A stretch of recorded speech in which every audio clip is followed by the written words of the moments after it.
on the beat. Yeah. The people, they won't leave. What is threatening about divesting in one apiece? The problem isn't the protest, it's what they're protesting. It goes against what our country is funding. Block the barricade until Palestine is free. Block the barricade until Palestine is free. When I was 7, I learned a lesson from Cuban Eazy-E. What was it again? Oh yeah, fuck the police. Actors and badges protecting property in a system that was designed by white supremacy. But the people are in the streets. You could pay off Meta, you can't pay off me. Politicians who serve by any means, APAC, Kufi, and all the companies. You see, we sell fear around the land of the free. But this generation here is about to cut the string. You could ban TikTok, take us out the algorithm, but it's too late. We've seen the truth, we bear witness. The rebel, the buildings, the mothers and the children, and all the men that you murdered, and then we see how you spin it. Who gets the right to defend and who gets the right of resistance? It's always been about dollars and the color of your pigment. But white supremacy is finally on blast, screaming free Palestine to their home at last. We see the lies and claiming it's anti-Semitic to be anti-Italian. I see Jewish brothers and sisters out there riding in solidarity and screaming free Palestine, with them organizing and learning and finally cutting ties with the state that's gotta rely on apartheid system to uphold an occupying violent history been repeating for the last 75. The Nakba never ended, the colonizer lied. It's student sentence posted on the law. Occupying the quad is really against the law. And a reason to call in the police and their squad. Where does genocide land in your definition hot? Destroying every college in Gaza and every mosque, pushing everyone into Rafah and dropping bombs. The blood is on your hands, spite we can see it all. And fuck no, I'm not voting for you in the fall. Undecided, you can't twist the truth. The people out here united, never be defeated when freedom's on the horizon. Yet the music industry's quiet, complicit in their platform of silence. What happened to the artist? What you gotta say? If I was on a label, you could drop me today. I'll be fine with it, cause the heart that my page. I want a ceasefire, fuck a response from Drake. What you willing to risk? What you willing to give? What if you were in Gaza? What if those were your kids? If the West was pretending that you didn't exist, you want the world to stand up, and the students finally did. Let's put it.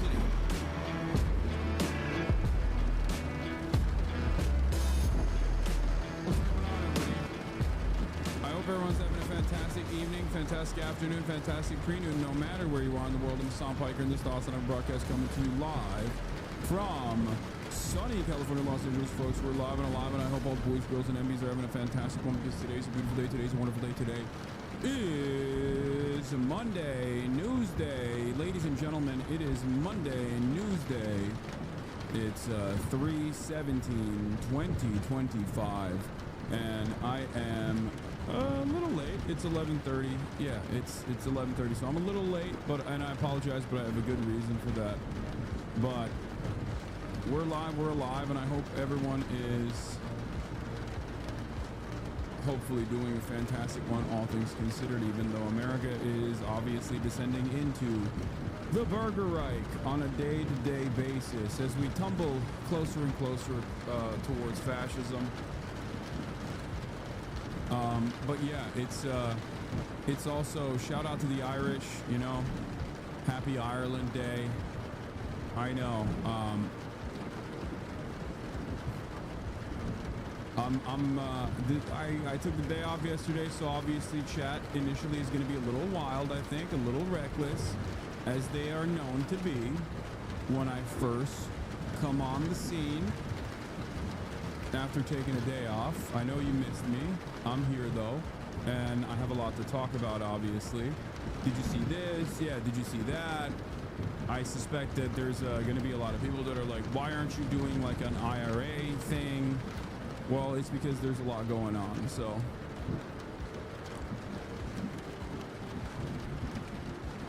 You can't just keep flaking on your job, little bro. Yes, I can. And I have. And I will continue to do so. Anyway, Saturday night I ended the broadcast. Saturday night, I ended the broadcast, and then I actually went out. You probably heard about it if you watched the Fear End podcast already. The Fear End episode is out with Pokimane. And yeah, I didn't really do much yesterday.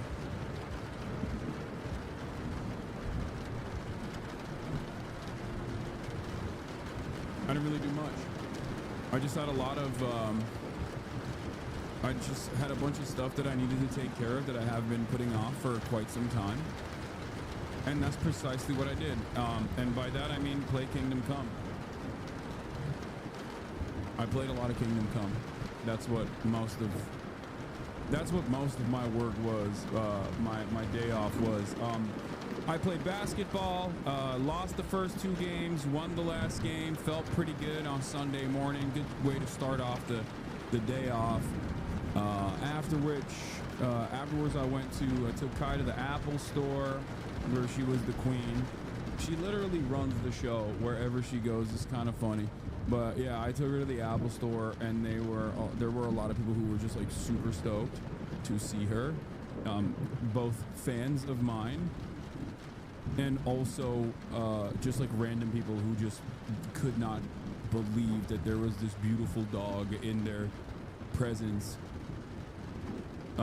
It's kind of funny. But yeah, my phone is I'm still on the old one. I have the 14. It's like broken. It's so broken that it has like little pieces that just kind of fall off of it. That's when you know you have to get a new phone. You know what I'm talking about? Like for me at least, I don't like get a new phone until I like physically have to. And my phone is officially, it's not even planned obsolescence. Like I'm gonna be honest with you, this is like I broke it too much. So it's like a 14, I think. And now there's a 16. But yeah, it's more so just like the glass shards that are on it that just like kind of annoy me. But yeah, I'm getting the 16. I did get it, but look at the back of this fucking thing, dude. I mean, look at this. I think I need a new one. You know what I mean? Like, it's a little broken. So I don't even know what happened. Like, I don't know how it broke this hard, but in any case, yeah, I need a new one. And it's funny because like the front is basically held together, I think, by this like tape that I put on it. Like the safety tape that I put on it has basically made it so that the phone doesn't break, but it's literally being held together by tape. Like the front of the phone is held together by tape. But yeah, so I got, is your shirt new merch? Yes, it is. I got a new phone. Problem is, I'm lazy and and also stubborn, and I had refused to like upgrade my iCloud to like iCloud Plus or whatever in order to do a backup. So I haven't backed up my phone, and I have almost 1 terabyte of data on this, and I'm too lazy to go through it and like delete a bunch of stuff. So I've been trying to back this into the iCloud for the past day, so that I can then download it into the new phone so I can use the new phone. So I have a new phone. I haven't been able to use it yet. So great stuff overall. Great stuff overall. I started my backup yesterday. Like, it's been more than 24 hours at this point. So yeah, iCloud $9.99 is 2 terabytes. Yeah, I know.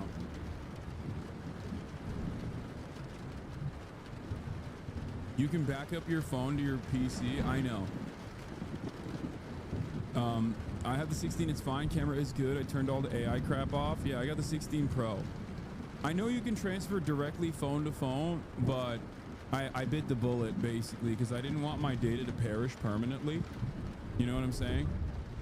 I didn't want my data to perish permanently. Like, what if there's an issue? It's a fucking terabyte. Basically, it's 780 gigs of data on this phone. Obviously, in the process of doing phone to phone transfer, that would knock my phone out. That would basically knock my phone out for as long as it takes for the data transfer to happen. And also on top of that, in that process, what if there's an issue? And then it's Joe.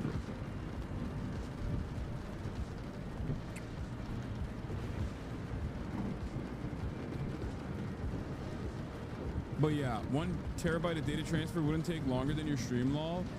Yeah, it's been taking that long. I don't know why. Dude, what the fuck do you have on your phone? I have photos from like when I first got an iPhone from like 2009, dude. Like, what are you talking about? Anyway, I did all of that. I got a new Apple. I got the new Air Max Pros too, but I haven't used them yet because the old ones are dusty. And I went and I talked to them about my Apple Watch. Apple is great, man. It's so wonderful. I mean, I'm saying this sarcastically. I go to the Apple store. I'm like, yo, my watch doesn't go for like 48 hours. Like, what the hell's going on? It used to go for 48 hours. He's like, oh, don't worry.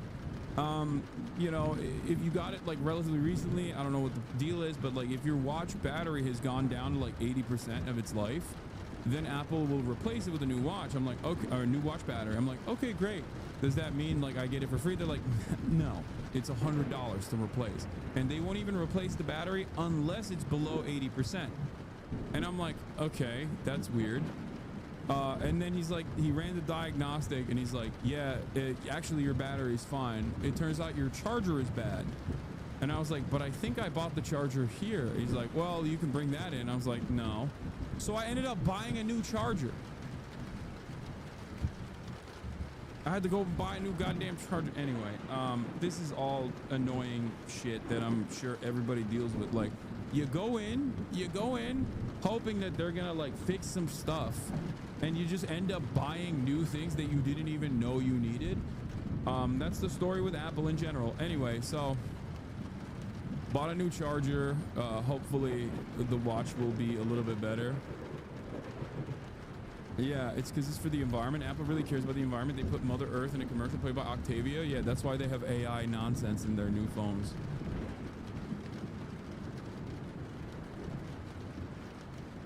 But at least we got USB-C. I did it for you, Hasi. What is this? USB-C is better anyways. I agree. I'm fully gonna migrate to USB-C across the board when I get there. But yeah, I haven't been able to get there yet because my phone is still backing up. I think it's gonna take like 3 days probably total. But yeah, I did that, shot the podcast, played a lot of Kingdom Come. I'm officially in Act 2 in Kingdom Come Deliverance. I've been playing a lot and it's awesome. Lots of fun. Genuinely enjoy it. But yeah, it is what it is. That's it. That's all I did. I watched White Lotus last night. Good episode. White Lotus this season is a little like, it's not as good as the last season, but I'm still enjoying it, you know. I still think it's good. But yeah, Jesus Christ be praised. Lots of Kingdom Come, lots of Kingdom Coming. I'm gonna come. I've been having a lot of sex with like the maidens. I've been having a lot of sex with like the bathhouse wenches, maidens, fair maidens. I piped at like the wedding. Just, you know, Henry's just kind of been on a tear. Still haven't been able to have the gay sex though. I was trying to do the gay sex run and I haven't been able to get the gay sex out of the game. Like, my goal was to get to a certain point where I can have the gay sex and then finally have that gay sex on stream, but I haven't been able to do the gay sex run. But yeah, that's it. That's all that good stuff. There's a lot to talk about, obviously. You know, I surprisingly stayed offline this past Sunday. Normally I would stay online, but I am not online. This past Sunday I was not online and it felt pretty good. It felt pretty good overall, except we did this one very funny TikTok.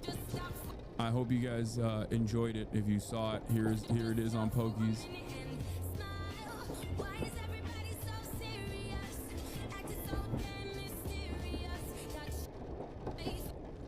Yeah.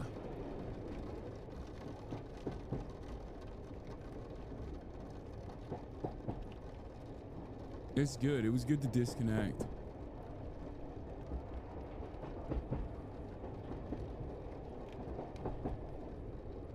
We need George Clooney to arrive at another.